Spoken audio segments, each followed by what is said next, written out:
Brought to you by Penguin.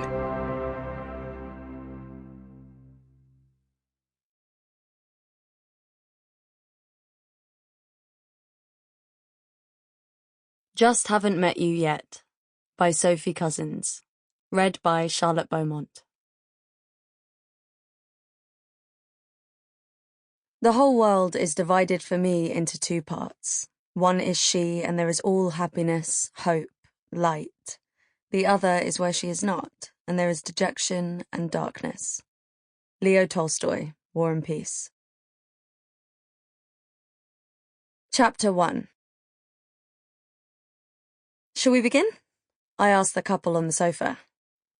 If you just tell me your story as naturally as possible and remember to keep your eye line to me rather than looking directly at the camera.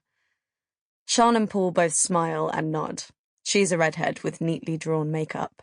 He is a bodybuilder type with a jaw square enough to put him in a Marvel comic. While the cameraman, Dylan, makes a few final lighting adjustments, Paul whispers something in Sian's ear, gently stroking her knee with the back of his hand. In the small studio, I am close enough to see the skin on her leg rise into goosebumps. When was the last time another person's touch gave me goosebumps? Seriously, when? I literally can't think of a time, unless you count 2 weeks ago when someone barged into me holding a frozen chicken in the freezer aisle at the supermarket. All set, Dylan says, and the light on his camera stops flashing and settles to a constant red. So, Paul, Sian, tell me, how did you meet? I ask.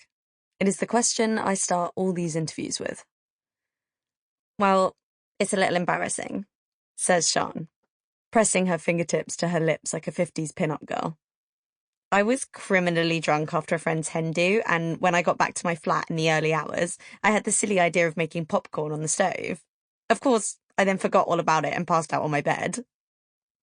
We got a call from the flat across the road saying someone's kitchen was on fire, says Paul. I'm a firefighter, see? I think they can see that, honey. Sian smiles, framing his torso with her hands to show off the fireman's outfit I asked him to wear for the interview. I don't know how he isn't boiling alive under all those layers. The studio is tiny and windowless. It's a single camera setup with just a couple of studio lights, our distinctive red sofa, and the Love Life logo prominent on the wall behind.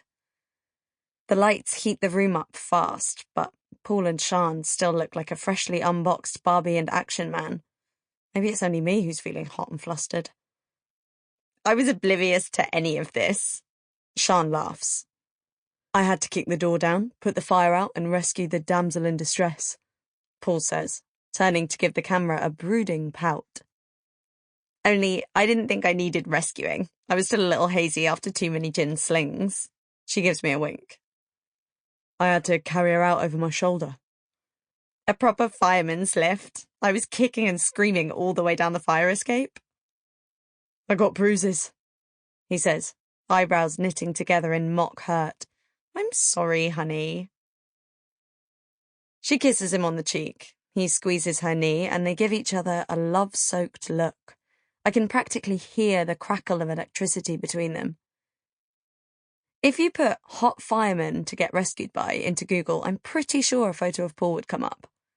If I were ever to set my kitchen on fire, I guarantee I'd be rescued by a scary schoolmarm type firewoman who'd give me a stern lecture on smoke alarm maintenance. As I look at Sian and Paul gazing into each other's eyes, I'm torn between being super happy that they found each other and just a tiny bit jealous that these situations never seem to happen to me. So, we sent Sian to hospital to get checked for smoke inhalation, standard procedure. Paul goes on. And once my shift ended, I figured I'd go check how she was doing. Do you do that for everyone you rescue? I ask, turning to give the camera my best knowing look.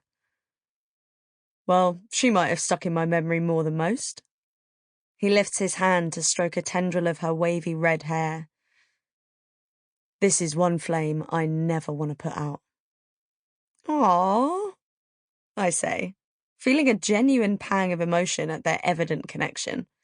Our viewers are going to love this guy. Body of iron, heart of a marshmallow. He came to see me in the hospital, she says. Sample complete. Ready to continue?